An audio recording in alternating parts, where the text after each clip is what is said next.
Panagdait sa tanan and welcome back to Practical Research 1.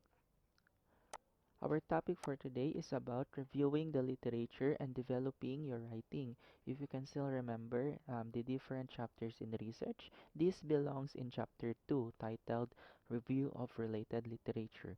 Literature refers to a body of knowledge. It could be a document of any form, a book, journal, articles, and others. So in chapter 2, it is called Review of Related Literature. From the terms itself, you are expected to look for literatures or other documents that are related to your topic. So in chapter 2, you are expected to gather different documents and ideas coming from different sources. For our objectives, you are expected to define the review of literature, select the best sources, cite properly, knows how to write like a researcher, and uphold to ethical standards in reviewing literature. The very first thing that we need to learn is to find the sources. How can we find or asa man ta mangitag literatures that is related sa atong topic? So again, literature refers to a body of knowledge.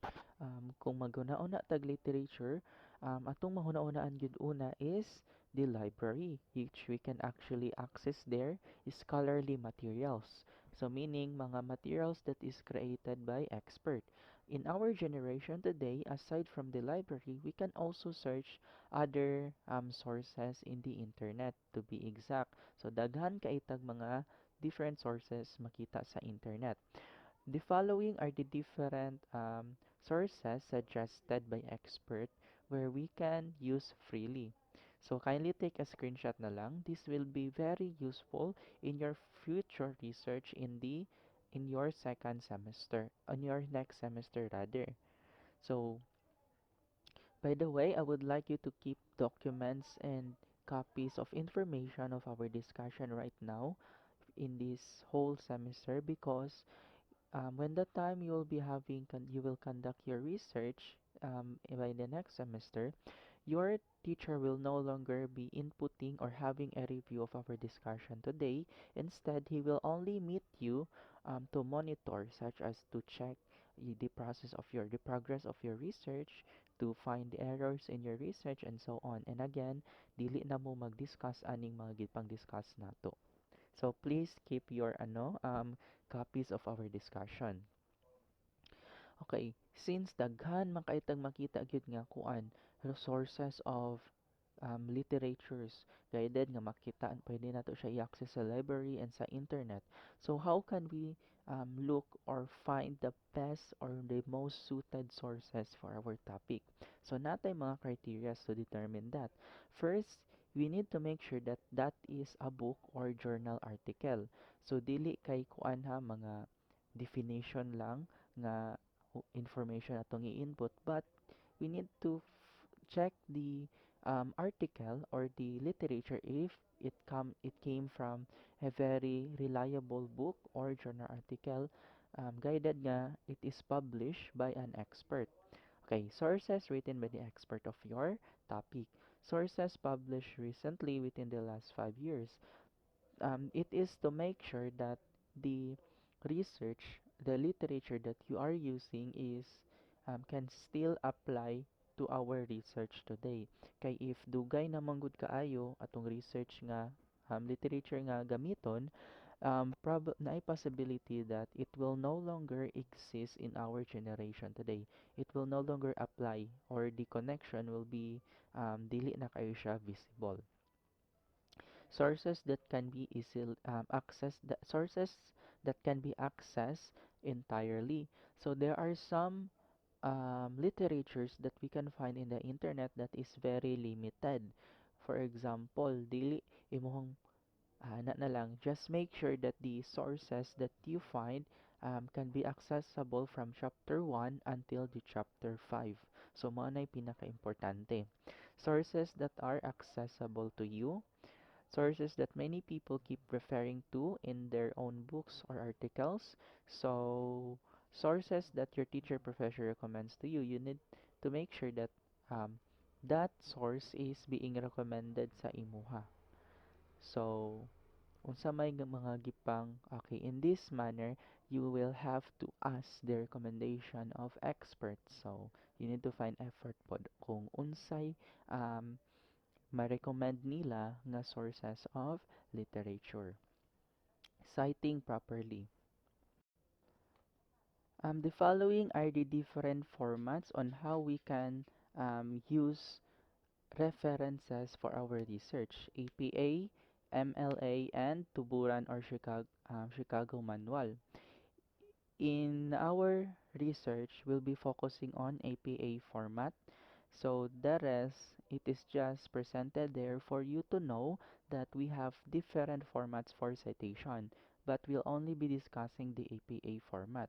But before that, let's proceed first to writing like a researcher. So this is important, mas importante man gud ni siya ma-learn nato first before citation. So what do you mean by writing like a researcher? Every one of us is indeed a writer since kabalo man ta mosulat.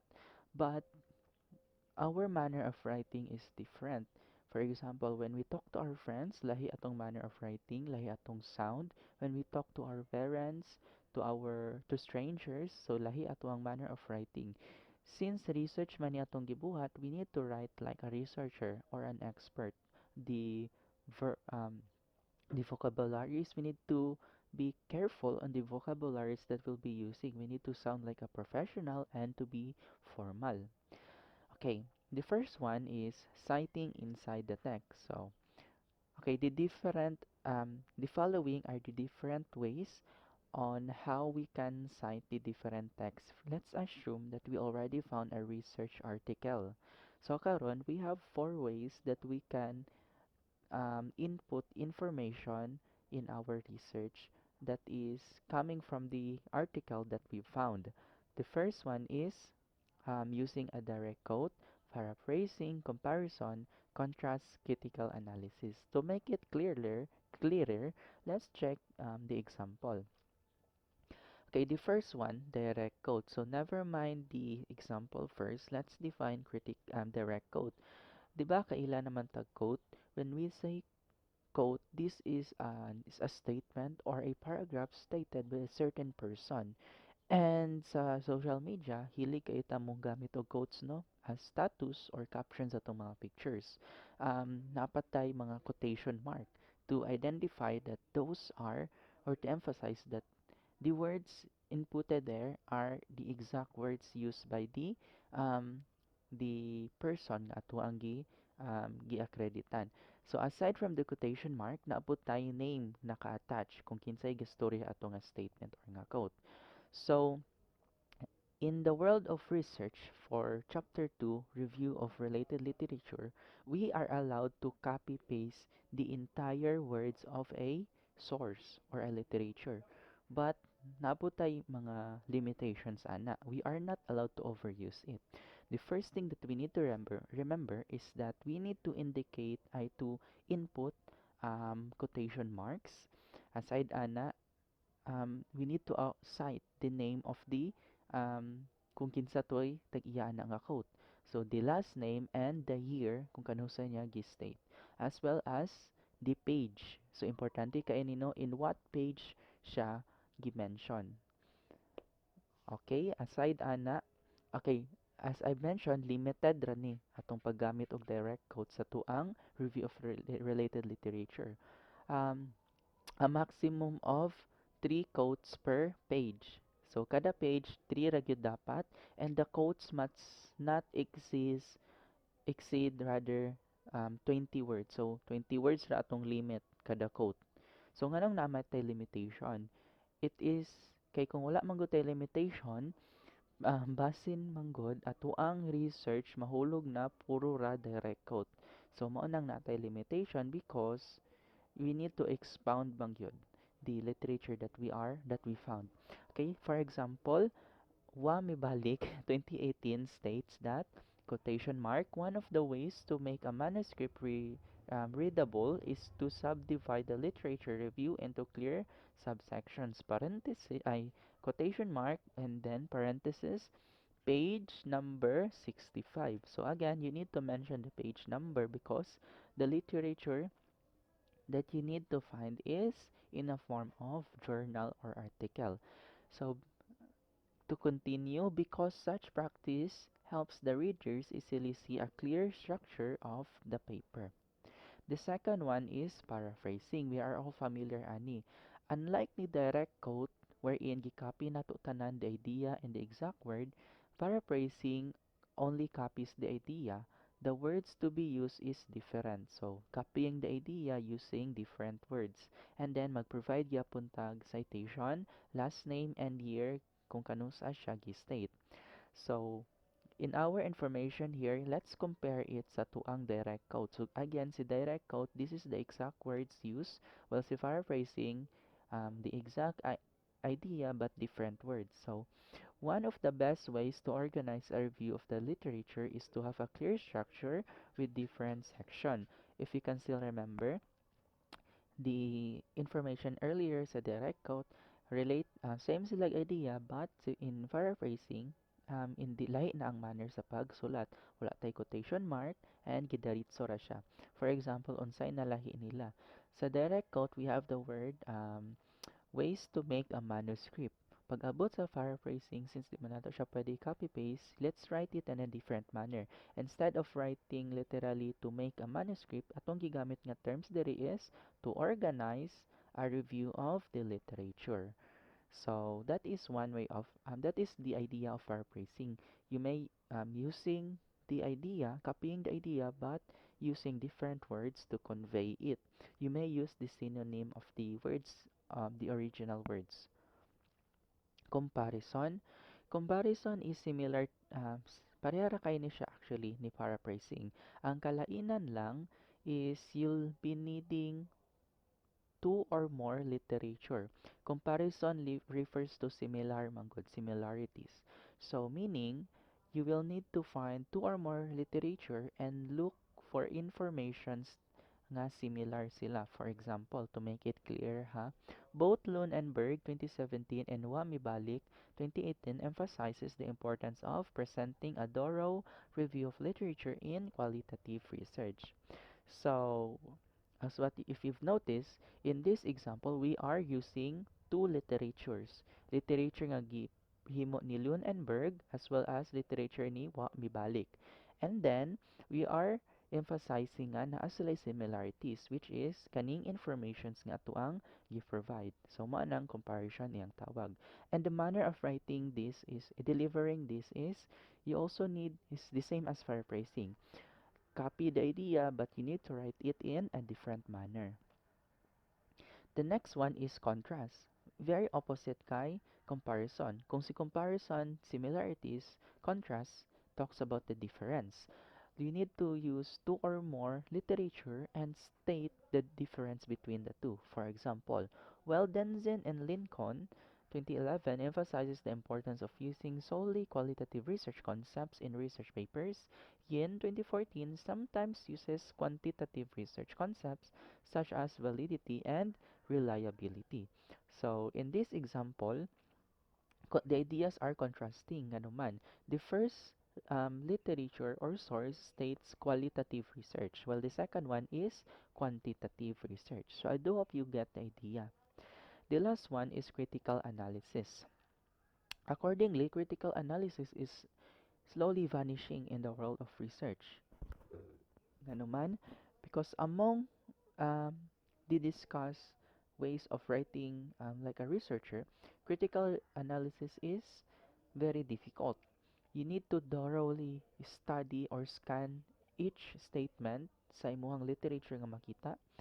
In critical analysis manggod, you need to find the weaknesses of the literature that you found.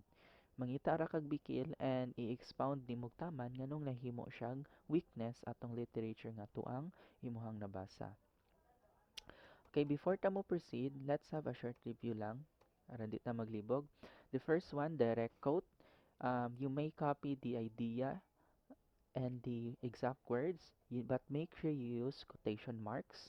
Aside ana, mention the person who stated that quotes and okay, preferably the last name lang atong i-mention and then the year kung kano siya niya gi-mention and the page kung unsa siya page nimo nakita.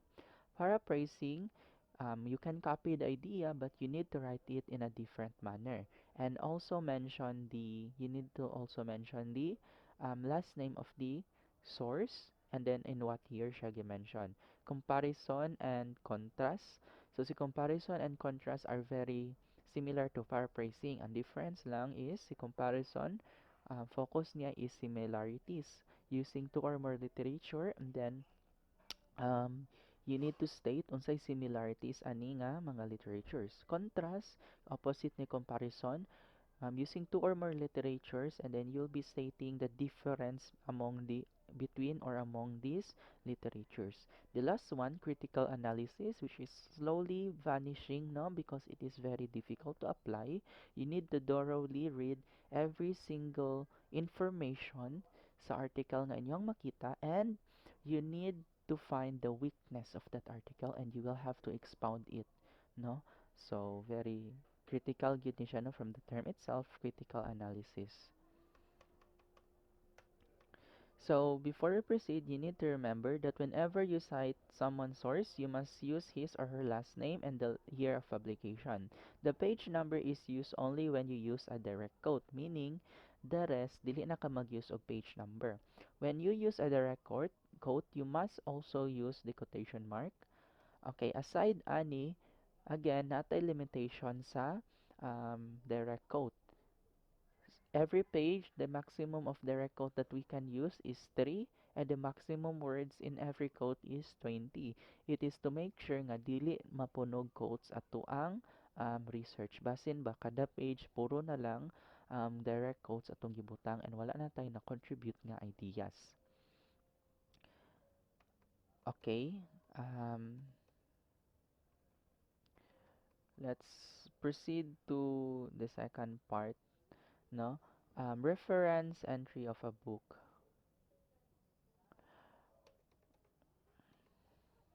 So that we may not be confused, no? Kani nga part, this is a way of writing a reference. Kaganina is citation man to siya. Karon reference na. Okay. First, book with one author. So depende man gyud siya kung pila ka number of authors. So first, you need to gather the name, the complete name of the author. So for example, we have Safari, Wa Mi Balik. The year of publication, for example, 2018. Title of the book. So dali ra kay na siya pangitaon no from the first page. Place of publication, siguro na ni siya sa likod sa front page nato. Publisher, and then once nga na-gather na nato ni nga information, pwede na nato siya i-arrange. We write it in a single line, like for example, ingon ani. But take note ha, nga napo tay format. First is, okay, nakapasunod naman ni siya, the name. So, the last name ratong i-apply, comma, the initial for the first name. So, since iyahang name is Safari, we'll be using letter S and then Tuldok. So, dili na siya middle name ha, that is the initial for the first name. Parenthesis, dayon year of publication na dayon kani siya. Pasunod na nato ning nakabulat. After sa year of publication, Tuldok, tapos the title of the book na dayon, and then Tuldok, kay nara. Tapos place of publication, Silang Philippines, colon, publisher. So that is very simple ra no? Sayon ra kayo maghimo og reference. What if duha atong authors? Because there are some books no nga contain og two or more authors, such for example kaning research nga inyong ginabuhat. Di ba dili man mo individual sa school, it must be perform in a group. So siguro five or more students per group. So once nga gamiton na sa mga students that nga mosunod sa inyo ha, they will also need to input all of your names. So unsaon man na siya pag-input? The following are the guide. The same process no? Look for the complete names of the researchers. In our case, na duha, Safari Wa Mibalik and si Ranjit Gladstone. Okay, same ra gyapon ang format ang pasunod, ang flow, year of publication, title of the book, place of publication, and publisher. So now, since nakagather naman ta ani nila tanan, let's proceed sa complete reference entry. So, unsaon nato siya pag-write? Okay, same ra gihapon. Input the last name, comma, initial of the first name, tapos, comma, and nga sign. So, dili na to isulat tong literal nga word nga and, but we'll be using this sign, Gladstone, comma, RK. So, basi matingala mo nganong duha ni siya. That is because, nganong duha ni ka initial. Because, duha ang name sa tuang second researcher. He has Ranjit as his first name and Kingston as his second name. So, mo nang R.K. So, for example, naman tay mga classmates no nga duha ang ngalan. So, ingon na niyon yapon ang duha nila ka initial ato ang gamiton. For example, ako duha man pud ako ngalan, Justin Romer Monteron. If I were to write my name for reference, so Monteron, comma J dot space R dot. Tapos here, kung kano siya publish 2018, pasunod na lang dayon. Same process as the last slide. After is a year, title of the book, sige, tuldok sa, then title of the book, tuldok, place of publication, colon, and publisher. Very simple. The next one is reference entry for journal. So, since kabalo naman mo kung unsay process, you just need to gather ning mga nakabulat. If you gather that, you may proceed to writing the complete reference entry. So, i-screenshot na lang ni siya. Dili na nato ni siya i-discuss because similar naman ni siya sa previous nga slide. Okay, proceed ta sa important writing secrets. Okay, the following are the different writing secrets or the different writing techniques for related review of related literature. Actually, there are quite a few of them and medyo taas-taas gyud ni siya kung i-discuss. So I decided nga dili na ko siya include ani nga discussion. Instead, I will provide a document and basahon na lang ninyo kung unsa ning different writing techniques. Anyway, the document is very easy to understand kaso medyo taas-taas lang yun siya time ma-consume kung i-discuss pa nato. And note that limited ra man gud ato ang time for discussion. The maximum time nato is 40 minutes and I do not want nga mosobra ta and masubraan ta sa time and then makulangan inyong time sa inyong next subject. So, I'll just provide the document and kindly read na lang po the informations because this is very useful, no? Sooner sa inyong research pohon. Okay. Nawala na.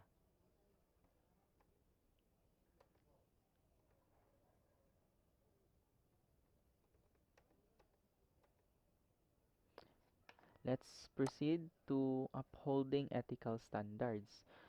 So, we discussed kung saan na ning ethics, no? In chapter 2, these are the different ethical standards that we need to follow. Cite sources of people who you thought you borrowed. So, importante gyud nga mention gyud nato ang name sa sources nato because to avoid plagiarism. Whenever you use someone's exact words, you must use quotation mark. Failing to give credit to the author's ideas or words you borrowed is academic dishonesty known as plagiarism, which can be punishable at your school. Siguro, kung since students pa man mo, you will be punished at school. But, if you were to make a research and then professional na mo, it will no longer be the school who will punish you, but it would be the government, and in some cases, the owner of the source will give you will sana in some cases the owner itself of the source that you've copied will be the one to punish you. Bali ireklamo kaniya ba? You can never ask someone else to write a literature review or any other part of your research manuscript for you because that is academic dishonesty. Kani bitong ikaupat nga bullet, this is actually happening in college or in the master's degree. Some schools, some people manggod are making research as business. Although maayo kay sila mahimong research, maayo manggod kay sila mahimong research, gihimo nilang business, magpabayad na lang sila and they will make the research of other people.